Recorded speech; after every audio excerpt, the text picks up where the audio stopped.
Good morning, Fox Pack. Welcome back to the Fox Den. Welcome to another acid treat.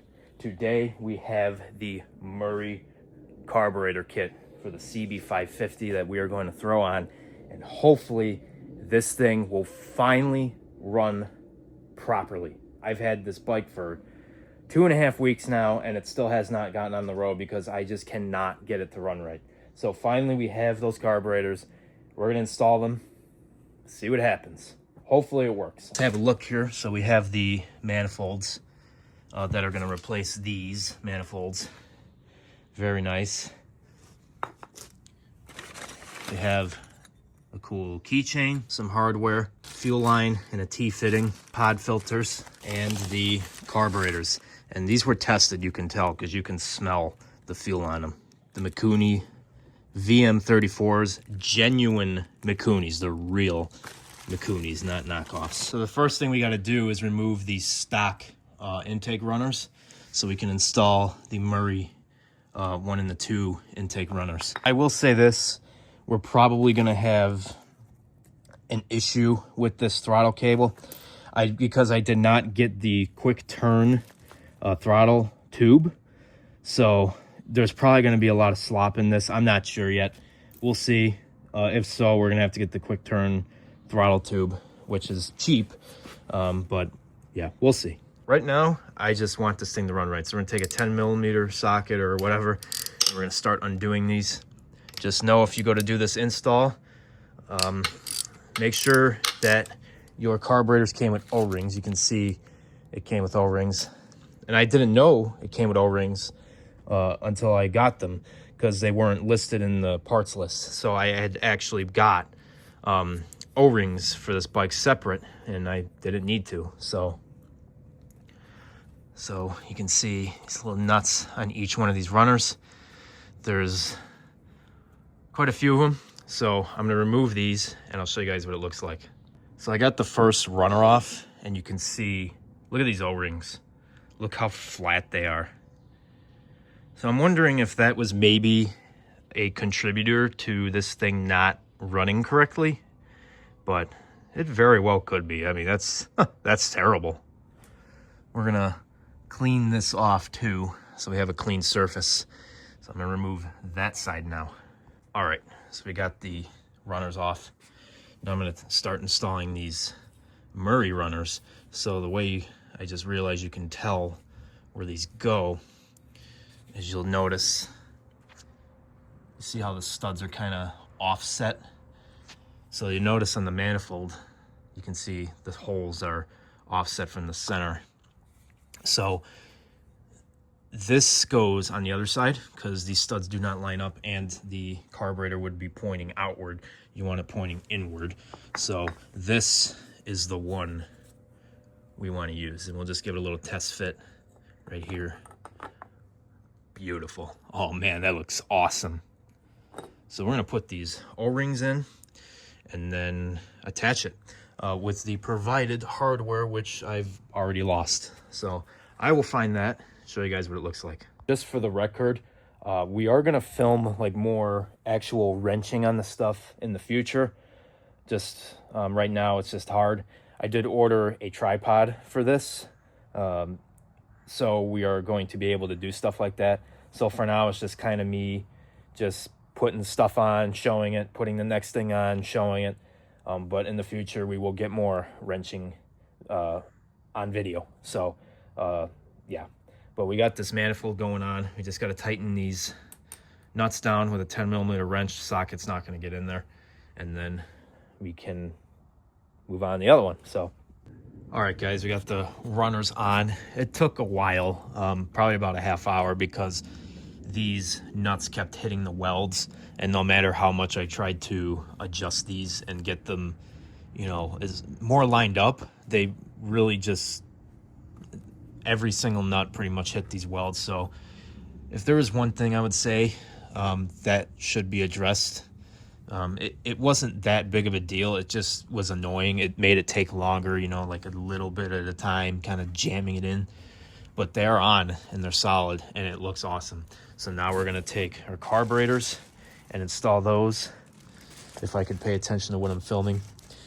And we're gonna have these logos facing out, or outboard. So I'm gonna unwrap those and we're gonna attach them. All right, we got our carburetors mocked up. Ignore this. Oh, dude, they look so good. We're gonna attach these pod filters now, which you might have to do first before you attach these, but I just have them in place. I didn't tighten them down. Also, we're gonna have to figure out what to do with our crankcase vent, but I think for now, in Grabber Fox fashion, just leave it hanging there. But no, we will do something about that. It's just temporary, just so I can test the bike. So we're gonna attach these pod filters, tighten down these clamps, and then we're gonna hook up the throttle cables, which I'm gonna have to take some time to figure out the correct way to do it. If you have to route these a very specific way because it keeps them in sync, I guess. So, but once I do this and get these pods on, I will see you guys with the fuel tank. We're gonna hook up our fuel lines and then we should be ready to run, I hope. All right, guys, we got the carburetors in place and the filters in place, and it looks really, really good. So now we're going to install the fuel line and then the fuel tank. But the fuel tank will be after we hook up the throttle cable. Ignore my sweatshirt. This is my work sweatshirt. And hopefully we'll be ready to run it. All right, guys, so I got the fuel tank here just to mock everything up. This is what I did with the fuel line. So there's a cheap fuel filter right there. Sorry for the shakiness. I don't have a tripod yet. And basically it's teed there. You can see it goes down to the other carburetor. And this is gonna come around and just kind of loop like that around that throttle cable. And I have this clamp here, which the kit does not come with. Just know you might need some of these to attach it to your fuel tank and to any fuel filter that you might use. These connections were really tight. You don't need a clamp, and looks like I have to get that on even further, even though I pushed on it with thousands of pounds of force. So now we're gonna route these throttle cables and remove these stock ones. So we're gonna open up this. There's a couple Phillips screws. Unscrew these. I don't know how this got like that. And we're gonna remove those.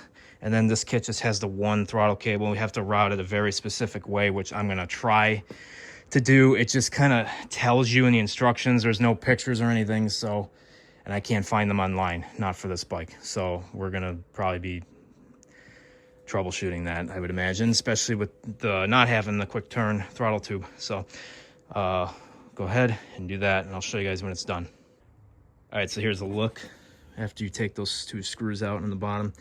There's one throttle cable, there's the other. We're gonna install the Mikuni cable into this hole here, the one that comes around like this, because you wanna be able to do that so you get throttle.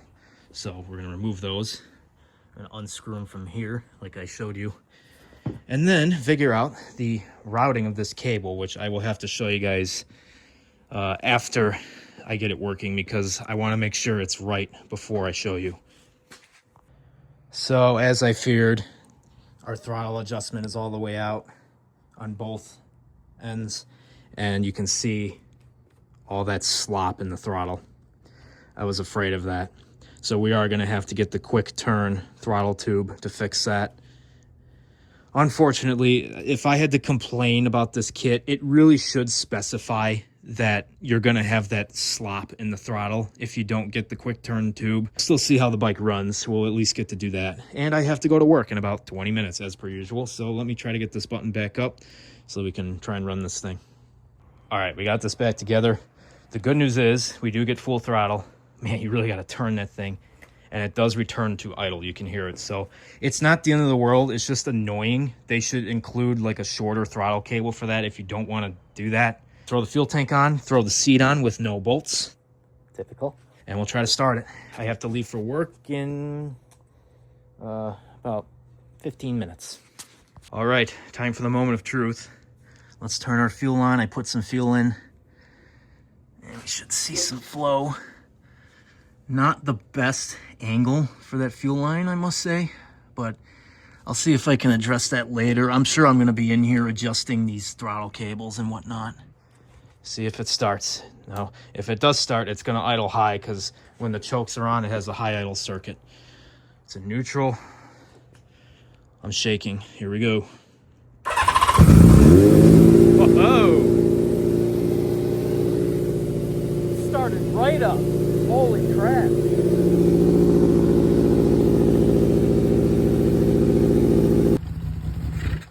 Oh, it's got to warm up, but oh man, dude, it sounds great.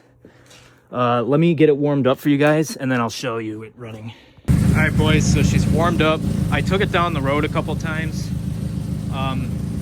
There's definitely a tuning issue because it wants to break up when you go up and throttle. It drives perfectly fine in the mid-range, but when you try to go wide open, it starts to break up. So we're gonna have to do some adjustments. In the instructions, it says to contact them before you play with anything, so I will contact them and see what they say. I'm sure it's probably just a little adjustment or something, but I mean, other than that, it drives good and it sounds good. So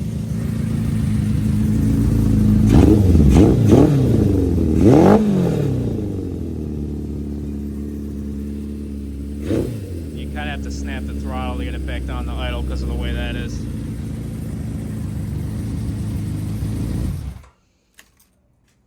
Oh man, dude. Gonna wrap up today's video, guys. Hope you enjoyed. We installed the Murray's carb kit on the CB550 and it is running pretty good, but there's definitely some issues to still be worked out. Like I said, when you try to go full throttle, it just breaks up. It's kind of the same thing it was doing before, but it's driving a lot better than it was before. So we gotta get a quick turn throttle tube, try to tune these carburetors a little better, and we're going to change those other two spark plugs, which even that might help it run better. But we're getting close. At least it's drivable now. If you're just cruising around, no problem. But if you try to go wide open, doesn't like it. But other than that, we're so close. We're so close, but at least now we can get it on the road. Super excited.